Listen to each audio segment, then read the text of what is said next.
सहनाववतु सहनौ भुनक्तु सह वीर्यं करवावहै तेजस्विनावधीतमस्तु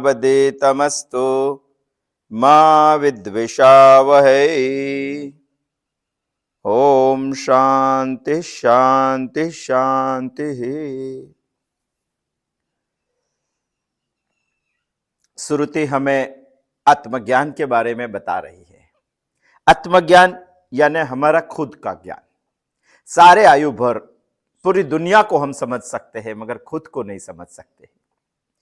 खुद को समझने के लिए इंसान को जिंदगी में उपनिषद की पढ़ाई करनी चाहिए। इसीलिए हम उपनिषद का अध्ययन कर रहे हैं। केनोपनिषद हमें आत्मज्ञान ब्रह्म ज्ञान बताने के लिए आचार्य और शिष्य, गुरु और शिष्य के संवाद के कथानक के रूप से बता रहा है। यह संवाद में शिष्य ने पहले प्रश्न पूछा कि कौन सी प्रेरणा से पूरा देहादि संघात चल रहा है। उसके उत्तर में आचार्य जी ने बताया,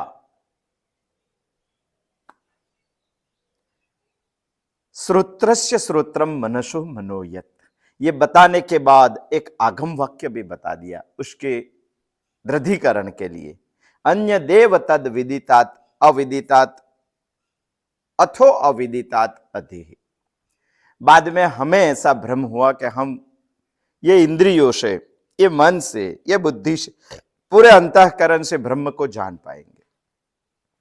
हमारी ये भ्रांति निकालने के लिए केनोपनिषद ने पूरे 4 मंत्र,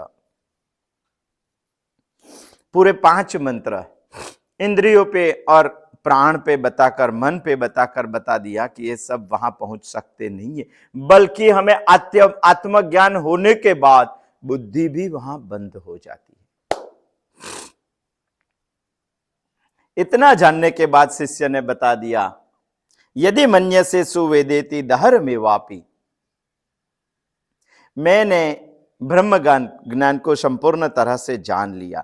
तभी आचार्य जी ने बताया कि यदि आपने ब्रह्म ज्ञान को संपूर्णतः जान लिया ऐसा आप बोलते हैं, तभी तो आपका अल्प ज्ञान है और देव रूप ब्रह्म को आकार स्वरूप में मानते हैं, तभी आपके सोच ऊपर मीमांसा करनी पड़ेगी। इसीलिए शिष्य ने बहुत सोचा और सोचकर केनोपनिषद के दूसरे मंत्र के दूसरे खंड के पहले मंत्र में प्रत्युत्तर दिया, यदि नाहम मन्ये सुवेदेति, यदि मन्यसे सुवेदेति दहर में वापि नृणम त्वं वेत्थ ब्रह्मणो रूपम।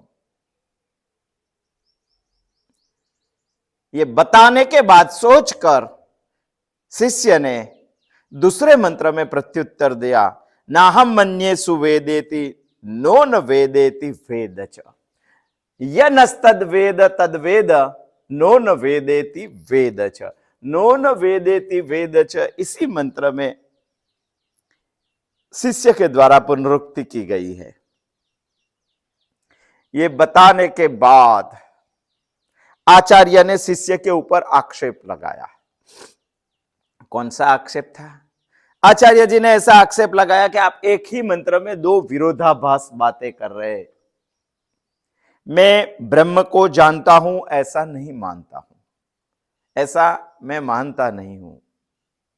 मैं ब्रह्म को नहीं जानता हूं ऐसा भी नहीं। मैं जानता हूं या नहीं जानता हूं, यह मेरा कथन किसी ने समझ लिया तो निश्चित ही वो ब्रह्म को समझता है। ऐसी बात शिष्य ने केनोपनिषद के दूसरे खंड के दूसरे मंत्र में बताई हुई है। ये बात बताई तभी आचार्य ने उसके ऊपर आक्षेप लगाया कि मैं जानता हूं, मैं नहीं जानता हूं। ये दोनों विरोधाभास बातें हैं और विरोधाभास बातें जब आती है तभी 2 बात निश्चित हो जाती है, क्यांक तो आपको संशय है, क्यांक आपको विपर्यय है। संशय और विपर्यय गत बुधवार को हमने बहुत अच्छी तरह से समझने का प्रयत्न किया, मगर इतना समझ लेना चाहिए कि ज्ञान में ये दोनों अनर्थकारी है। ये जब भी ये दोनों रहेगा तभी ब्रह्म ज्ञान तो संभव ही नहीं है। ऐसा आक्षेप आचार्य जी ने शिष्य के ऊपर लगाया ये बताने के बाद। कई लोगों को ऐसी सोच आती है कि आचार्य शिष्य को ऐसे बार बार आक्षेप करके विचलित क्यों कर रहे हैं। ये विचलित नहीं कर रहे, ये दृढ़ कर रहे। आप बोलेंगे कि कैसे दृढ़ कर रहे? शास्त्रों में एक न्याय है, स्थानु खनन न्याय। स्थानु खनन न्याय ने न्याय ऐसा बताता है कि जब हमें कोई खंभा जमीन में गाड़ना है तो उसके लिए पहले खड्डा करता है। खड्डा करने के बाद ये खंभा जमीन में रखते हैं और रखने के बाद अगल बगल में मिट्टी डालते हैं। मिट्टी डालने के बाद खंभा ऐसे हिलाते हैं।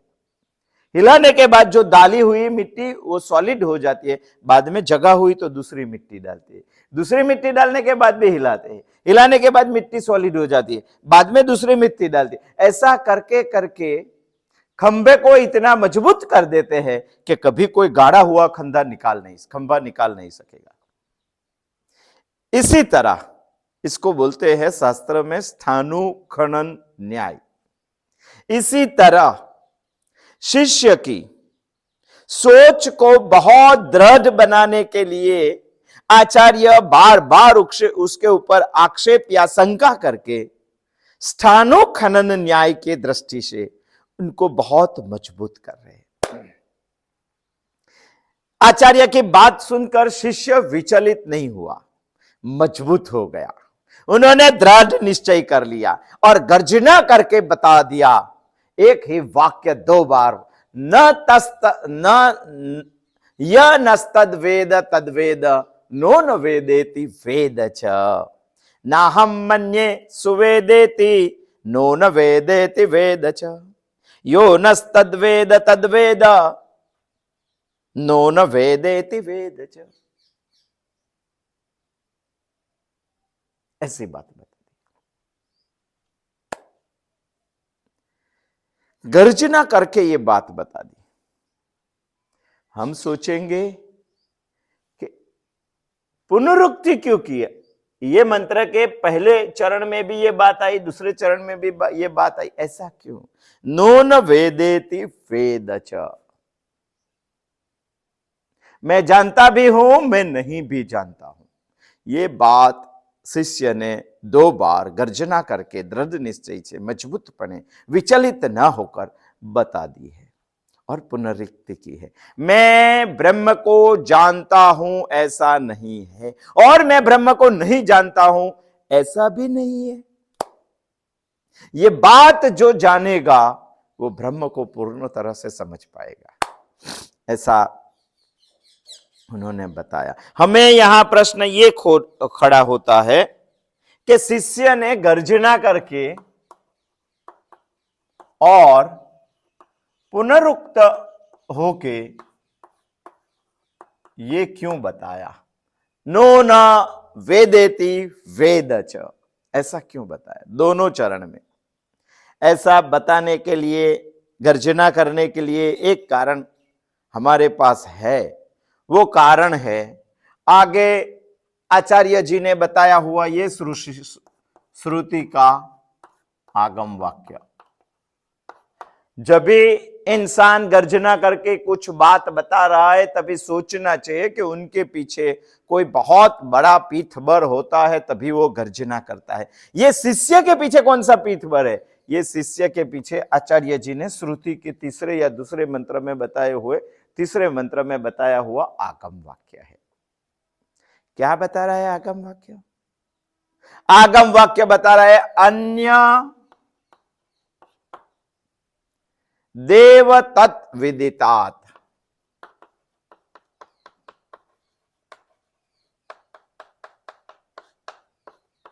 अथो अविदितात अधि। हम आगे समझ चुके थे कि अन्य देव तद विदितात का मतलब होता है दुनिया में जो भी विदित है ब्रह्म विदित से भिन्न है। अथो अविदितात अधि, दुनिया में जो भी अविदित है ब्रह्म अविदित से भी भिन्न है। इस जगत में आप जो जानते हैं उनसे ब्रह्म भिन्न है, और आप जो नहीं जानते हैं उससे भी ब्रह्म भिन्न है। अन्य देव तद विदितात अथो अविदितात अधि, इनके रेफरेंस में शिष्य ने ये आगम वाक्य का बहुत अभ्यास किया, और बहुत अभ्यास करके इसके बारे में उन्होंने मीमांसा की, सोचा, ज्यादा सोचा, और सोचकर ये आगम वाक्य के शब्दों बदलकर आचार्य जी को बताया। नोन वेदेति वेद च, ये यही बात है। नो न वेदेति,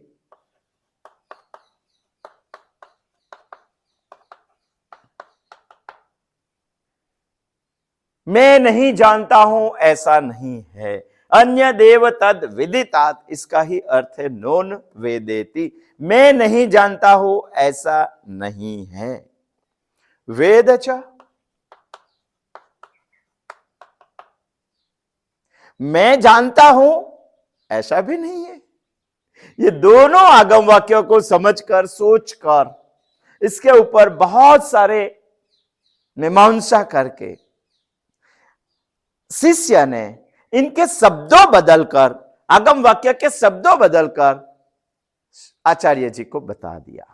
क्यों बता दिया? इसलिए बता दिया कि आचार्य जी को विश्वास हो जाए कि शिष्य को आगम वाक्य समझ में आ गया है, शिष्य को ब्रह्म ज्ञान समझ में आ गया है, अभी शिष्य को आत्मज्ञान हो गया है। ये बताने के लिए अन्य देव तद विदितात अथो अविदितात अधि नोन वेदेति वेद च, शिष्य ने इसीलिए बताया।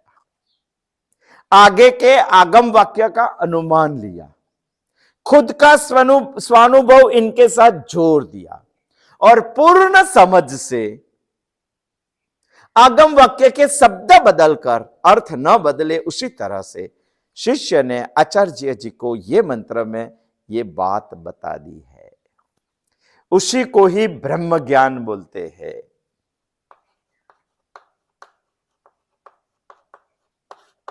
हमारी भाषा में बोलेंगे तो उसको ही आत्मज्ञान बोलते हैं, उसको ही परमात्मा का ज्ञान बोलते हैं, उसको ही अध्यात्म कहते हैं। हमारे यहां इनके बारे में बहुत सारी भ्रांतियां हैं। हमें स्पष्ट होना चाहिए कि शिष्य जो बता रहा है, श्रुति वही बताकर हमें बताना चाहती है, उसी को अध्यात्म कहते हैं। नहीं तो सारी दुनिया बहुत सारी भ्रांति में है ये विषय के बारे में। अन्य देव तत् विदितात अथो अविदितात अधि नोन वेदेति वेद च, नाहं मन्ये सुवेदेति नोन वेदेति वेद च, यो नस्तद्वेद तद्वेद नोन वेदेति वेद च। इसी को आध्यात्म कहते हैं, इसी को आत्मज्ञान कहते हैं। हमें यह समझ में इसीलिए नहीं आता है, हमें समझने में कि बहुत सारी कठिनाइयां इसीलिए हो रही है क्योंकि सारी दुनिया आध्यात्म के बारे में गलत फहमी है, कुछ उल्टा सुल्टा समझ रही है। हमारे यहां ऐसी प्रथा है, जो ध्यान में बैठ जाता है और कुछ बोल देता है उसी को आध्यात्म कहते हैं। जो इस दुनिया में खो जाता है, खुद को नहीं पहचानता है और कुछ बोलता है, उसी को अध्यात्म कहते हैं। कहीं कहीं बार तो पूर्ण निम्नता कक्ष पर ले जाने के बाद कई लोग ऐसा बता रहे हैं कि शराब पीकर जो बोलते हैं उसी को भी अध्यात्म कहते हैं। इस दुनिया में भगवान से जो डर कर जी रहा है और ऐसे जी कर जो भगवान के पास जाने का सोच रहा है, उसी को हम आध्यात्म कहते हैं। मगर ये सारी बातें सही नहीं हैं, ये सारी बातें सही नहीं। हमारे यहां उपवास को अध्यात्म कहते हैं, हमारे यहां नाम जाप को अध्यात्म कहते हैं, हमारे यहां ध्यान को अध्यात्म कहते हैं, हमारे यहां पूजा पाठ को। हमें अध्यात्म क्यों समझना है? क्योंकि श्रुति कुछ अलग बता रही है। ये सारी बातें अध्यात्म नहीं है। हमारे यहां भक्ति को भी अध्यात्म बता रहे हैं। ये सब अधिदैविक है, आध्यात्मिक नहीं है। स्पष्ट समझ लेना चाहिए। पाश्चात्य संस्कृति में मेस्मेरिज्म को अध्यात्म कहते हैं, टेबल रेपिंग को अध्यात्म कहते हैं, हिप्नोटिज्म को अध्यात्म है। ये एक भी बात अध्यात्म में नहीं आती है, मगर सारी दुनिया इसी को ही अध्यात्म मानती है। हमें इसीलिए समझना है क्योंकि श्रुति का दूसरे खंड का दूसरा मंत्र हमें पूर्ण तरह से समझ में आना चाहिए। आपको प्रश्न ये खड़ा होगा कि ये सब अध्यात्म नहीं है, तो अध्यात्म कौन सा है? हमारे शास्त्रों में बताया गया है कि जागृत अवस्था में जो निर्विकारी रह सकता है उसी को अध्यात्म कहते हैं। देखो, जागृत स्थिति में निर्विकारी रहना उसी को अध्यात्म कहते हैं। बहुत सोचने जैसी बात है, बहुत सोचने जैसी। सुसुप्ति में सोते हुए तो सब निर्विकार हो जाता है, मगर जागृत अवस्था में निर्विकारी रहना उसी को ही अध्यात्म कहते हैं। श्रुति हमें ये गोल तक पहुंचाना चाहती है, उसी को ही अध्यात्म कह रहे हैं। इसीलिए उपनिषद पढ़ना हमें बहुत थोड़ा कठिन पड़ रहा है। हम अधिभौतिक अधिदैविक में ही राचे हुए हैं। उसी को, जिसको हम पूजा पाठ कहते हैं, नाम जाप कहते हैं, उपवास कहते हैं, वो सब अधिदैविक में आता है, आध्यात्मिक नहीं होता है। यहां शब्द आ गया निर्विकार।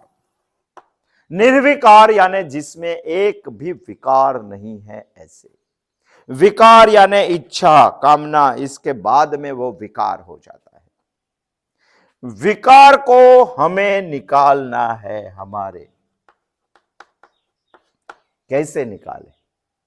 पहले तो हमें विकार कहां से खड़ा होता है उसकी निर्मित की क्षण जाननी है, तभी विकार को निकाल सकेंगे हम। निर्मित की क्षण जाननी है, समझना है, उसको पहचानना है, पहचान कर उसको बदलना है, बदल कर उसको बंद करना है। यही एक रास्ता है निर्विकारी होने का। यदि आप जागृत अवस्था में निर्विकारी हो गए तो आप अध्यात्म के रास्ते पे है। आप कभी ना कभी तो आत्मज्ञान पा जाएंगे। और श्रुति का जो बताने का उद्देश्य है, वो उद्देश्य इस दुनिया में चरितार्थ हो जाना पड़ेगा। ये सारी बातें, विकार की सारी बातें हमारे मन से निर्माण होती है। यानी पहले सबको अपने खुद का मन पहचानना पड़ेगा। 24 घंटे इंसान मन के साथ रहता है, फिर भी मन को नहीं पहचान। मन की क्या बात करे, इंसान ये शरीर 70 साल तक उपयोग करता है, फिर भी शरीर को भी नहीं जान पाता। तो मन को कैसे? इसीलिए तो उपनिषद पढ़नी चाहिए, इसीलिए तो श्रुति का अध्ययन करना चाहिए। सबको अपने खुद के मन को पहचानना चाहिए। हमारा मन कहां चलता है, हमारा मन कितना चलता है, हमारा मन किसके पीछे बहुत गति से चलता है। हमारे मन को रुकना है तो क्या करना पड़ेगा? हमारे मन को रोक कर कहीं चिपकाना है तो कहीं चिपकाएंगे। ऐसी सारी बातें मन को पहचानने के लिए इंसान को जाननी चाहिए। हमारा मन आज तो जो एडवोकेट की बार होती है, वकील बार होती है, ऐसा हो गया है। ऐसा क्यों? क्योंकि वकील के बार में तत्वज्ञान की भी चर्चा होती है और जातीय ज्ञान की भी चर्चा होती है। हमारा मन पूरे दिन इतना सोचता है, कई बार तत्वज्ञान को भी सोच लेता है, कई बार जातीय ज्ञान को भी सोच लेता है। एक पवित्र बात सोचता है, एक बहुत नीच बात को सोच लेता है, बहुत नीच बात, निम्न कक्षा की बात को सोच लेता है। हमें यह ढूंढना है कि हमारा मन कभी उच्च बात को सोचता है, कभी निम्न बात को सोचता है। वहां से हमें रोकना है, वहां हमें गति देनी है। यह बात हमें समझनी चाहिए। इस दुनिया में किसका मन चलित नहीं होता है, इसके बारे में वाल्मीकि ऋषि जी ने रामायण में बहुत अच्छे संवाद लिखे हैं। जब सीता और लक्ष्मण बैठे थे, राम कोई ऋषि को मिलने के लिए गए थे। जब वापस आए तो राम को ऐसा लगा कि सीता भी युवान है, लक्ष्मण भी युवान है, चलो मैं लक्ष्मण की परीक्षा करता हूं वो क्या कर रहा है। तो एक पैरोट का रूप लेके, एक पोपट का रूप लेके राम जहां सीता और लक्ष्मण रहते थे उस दार की एक पेड़ की एक दार ऊपर आके बैठ गए और उसको पूछने लगे, लक्ष्मण को पक्षी के रूप में सोचना चाहिए। पुष्पम दृष्ट्वा फलम दृष्ट्वा दृष्ट्वा स्त्रीणांच यौवनम त्रीणी रत्नानि दृष्टेव कस्य नो चलते मनः। बहुत सारा विवेचन हमने आगे इस श्लोक के बारे में किया था, मगर कहीं की भी फल देखकर और पुष्प देखकर इंसान का मन चलित होता ही है, और युवान स्त्री देखकर तो चलित होता है, और तीनों साथ में है तो किसका मन चलित नहीं होता है। ऐसा राम लक्ष्मण को पक्षी के रूप में आकर पूछ रहे हैं। तभी लक्ष्मण की जवाब दे रहे, पिता यस्य शुचिर्भूता माता यस्य पतिर्व्रता उभभ्यामेव संभूतो तस्य नो चलते मनः। जिसके पिता शुचिव्रता है और माता पतिव्रता है, ये दोनों से निर्माण हुआ जो संतान है उसका मन कभी चलित नहीं होता है। तो राम आगे प्रश्न पूछते हैं, अग्नि कुंद क्षमा नारी धृत कुंद क्षमा पुमान। अग्नि कुंद क्षमा नारी धृत कुंद क्षमा पुमान। पार्श्वे ये बता रहा है कि जहां अग्नि कुंद समान नारी हो और जहां घी के समान पुरुष हो, ये दोनों मिलके आग तो प्रज्वलित हो जाती है। कस्य नो चलते मन, पार्श्वे स्थितम कस्य नो चलते मनः, राम पूछता है। तभी लक्ष्मण जवाब देता है, मनो धावती सर्वत्र ज्ञानांकुश समा बुद्धि। उसका मन तो सभी जगह पे दौड़ता है, मगर उसके ऊपर गजेंद्रवत मनोधावती सर्वत्र मदोन्मत गजेंद्रवत। मदोन्मत हाथी की तरह मन तो बहुत जगह पे घूमता है। ये मन के ऊपर बुद्धि रूपी अंकुश जब भी होता है, तस्य नो चलते मनः। राम पूछता है कस्य नो चलते मनः, लक्ष्मण जवाब देता है तस्य नो। बहुत अध्ययन पूर्ण ये श्लोक, और बहुत हमें हमारे मन को पहचानना चाहिए। मन को क्यों पहचानना चाहिए? क्योंकि मन कई बार अच्छी भी बात सोच लेता है, उसको भी विकार ही कहते हैं। बुरी बात सोचते उसको भी विकार कहते हैं। हमारे अंतःकरण में तरंग आएंगे आएंगे और आएंगे ही। शायद आप किसी तालाब में पत्थर डालेंगे तो भी वमर आएंगे, और सोने का एक टुकड़ा डालेंगे तो अभी वलय तो आएंगे ही। चाहे कितनी भी अच्छी विकार हमारे मन में डाल दो, फिर भी वलय तो आनी ही है। यदि वलय आई तो अंतःकरण शुद्ध नहीं होगा, शुद्ध नहीं होगा तो हम आध्यात्म नहीं कर पाएंगे, आध्यात्म नहीं कर पाएंगे तो हम निर्विकार नहीं बन जाएंगे, निर्विकार नहीं बनेंगे तो हम ब्रह्म ज्ञान को समझ नहीं पाएंगे। और ऐसी स्थिति में जब पहुंचेंगे तभी ये शिष्य का ये सेंटेंस हमें समझ में आ जाएगा, नो न वेदेति वेद च नाहं मन्ये सुवेदेति नो न वेदेति वेद च यो नस्तद्वेद तद्वेदा नो न वेदेति वेद च। इसीलिए शिष्य बता रहे हैं कि मैं जानता भी हूं नहीं भी जानता हूं, ये मेरा कथन जिनको भी समझ में आ गया वो सबको ब्रह्म ज्ञान समझ में आ जाएगा। मगर ये कथन समझने के लिए हमें पहले निर्विकार बनना चाहिए। निर्विकार मन हमारा कहां चलता है वो हमें समझ में आना चाहिए, किसके पीछे गति से दौड़ता है वो हमें समझना चाहिए, कैसे उनको रोकना है वो भी हमें समझ में आना चाहिए। ये नहीं समझते, हम तो चूहा मारने के लिए बिल्ली लाते हैं, और बिल्ली को दूध चाहिए इसीलिए गाय लाते हैं, और गौ को संभालने के लिए किसी एक स्त्री चाहिए इसीलिए शादी कर लेते हैं। हमने विकार किया था इतना इतना बड़ा हो जा जाके बहुत बड़ा हो गया है। ये कहाँ चलता है, कैसे चलता है, वो सब हमें पहचानना है। हमें विकार की निर्मिति की क्षण जाननी है। वो समझ में नहीं आती, वो समझना है। प्रभावशाली बुद्धि चाहिए हमें। वो समझ, दुनिया समझ रही है कि विकार को दबाना चाहिए, दबाकर विकार को बदल देंगे। ये संभव नहीं है। दुनिया समझ रही है विकार को दबाना चाहिए, विकार को समर्थन दे देना चाहिए। बहुत सारे लोग ऐसे, इसके ऊपर तो बहुत बड़ी फिलोसॉफी भी हमारे देश में खड़ी हो गई है।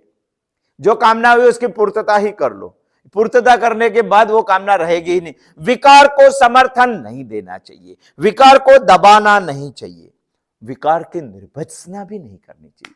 जब भी विकार आएगा तभी हमारे शास्त्र बता रहे हैं कि उसकी आंख में आंख मिलाकर उसके सामने देखना चाहिए। निर्भत्सना भी नहीं, अवकार भी नहीं, प्रेम भी नहीं, दबाना भी नहीं और समर्थन भी नहीं। सिर्फ फेस टू फेस देखना। कोई इंसान आपके घर पे आते हैं और फेस टू फेस देखते हैं तो वापस चला जाता है, वैसे विकार को भी फेस टू फेस देखेंगे तभी वो चला जाएगा। विकार की निर्मित की क्षण हमें जाननी है, मगर विकार की निर्मित की क्षण जानने के लिए प्रगल्भ बुद्धि चाहिए, प्रतिभाशाली बुद्धि चाहिए। ये बुद्धि बनाने के लिए बुद्धि को शास्त्र के सिद्धांतों पर घिसनी चाहिए। ये घिसना ही है स्वाध्याय, अध्ययन करना चाहिए, चिंतन करना चाहिए। इसीलिए तो हम गीता चिंतन या उपनिषद चिंतन सप्ताह में 2 दफे कर रहे हैं, सोमवार और बुधवार को। जब इंसान निर्विकारी हो जाता है, इसी को बोलते हैं निरिच्छ हो जाना, निरिच्छ हो जाना। यदि आप निरिच्छ हो जाएंगे तब आपकी बुद्धि बंद हो जाएगी, काम ही नहीं है इसका। जब बुद्धि बंद हो जाएगी तभी आपको ब्रह्म ज्ञान होगा, ये आत्मज्ञान होगा। यदि ये ही बंद हो गया तो मैं जानता हूं या मैं नहीं जानता हूं वे कैसे बोल पाएंगे। बुद्धि का काम है जानना, ये ही बंद हो गए, ये बंद हो गया तो आप जानते हैं या नहीं जानते ऐसा कैसे बोल पाएंगे। तब जानना या नहीं जानना नहीं होता है। इसीलिए बोल रहा है यो नस्तद्वेद तद्वेद नो न वेदेति वेद च। ये मंत्र का अर्थ ये है, ना हम मन्ये सुवेदेति नो न वेदेति वेद च, यो न तद्वेद यो नस्तद्वेद तद्वेद नो न वेदेति वेद च। मैं जानता हूं ऐसा मैं नहीं कह सकता हूं, मैं नहीं जानता हूं ऐसा भी मैं नहीं कह सकता हूं, मगर मेरा जानना विलक्षण है। ये जिसको भी समझ में आ गया वो ब्रह्म को समझ जाएगा। क्यों बोल रहा है? क्योंकि वो निर्विकारी है। निर्विकारी होने के बाद निरिच्छ, निरिच्छ हो जाने के बाद बुद्धि बंद हो जाती, बुद्धि बंद हो जाने के बाद ब्रह्म ज्ञान होता है।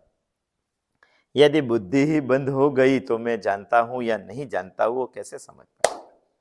यहां हम दूसरे खंड के दूसरे मंत्र को समाप्त करते हैं, सोचने का इसके बारे में ज्यादा शुरू करते हैं। अब आने वाले बुधवार को तीसरे मंत्र के बारे में हम सोचेंगे। तीसरे मंत्र से श्रुति अपना कुछ सोचने का तरीका बदलती है। यहां तक कैनोपनिषद ने दूसरे मंत्र के दूसरे खंड के दूसरे मंत्र तक कैनोपनिषद ने हमें आचार्य और शिष्य के संवाद के रूप में एक कथानक बताया है। अभी कथानक के बाद जैसे पंचतंत्र की कहानी आती है तो कहानी में घोड़ा भी आता है, हाथी भी आती है, चिड़िया भी आती है, सब आते हैं। मगर जब कहानी का सारांश कहना आता है, बोधपाठ हमें बताना आता है, तभी उसमें कोई चिड़िया नहीं आता है, कोई अश्व नहीं आता है, कोई हाथी नहीं आता है। यहां केनोपनिषद की ये कहानी खत्म होती है। अभी केनोपनिषद खुद ये जो संवाद रूप कथानक बताया है उनका सारांश बताने वाली है। अभी हमें तीसरे मंत्र से बोधपाठ कहने की शुरुआत केनोपनिषद ने कर दी है। आने वाले बुधवार को आएंगे, केनोपनिषद के दूसरे खंड के तीसरे मंत्र का हम अध्ययन करेंगे। अस्तु। जय श्री कृष्ण।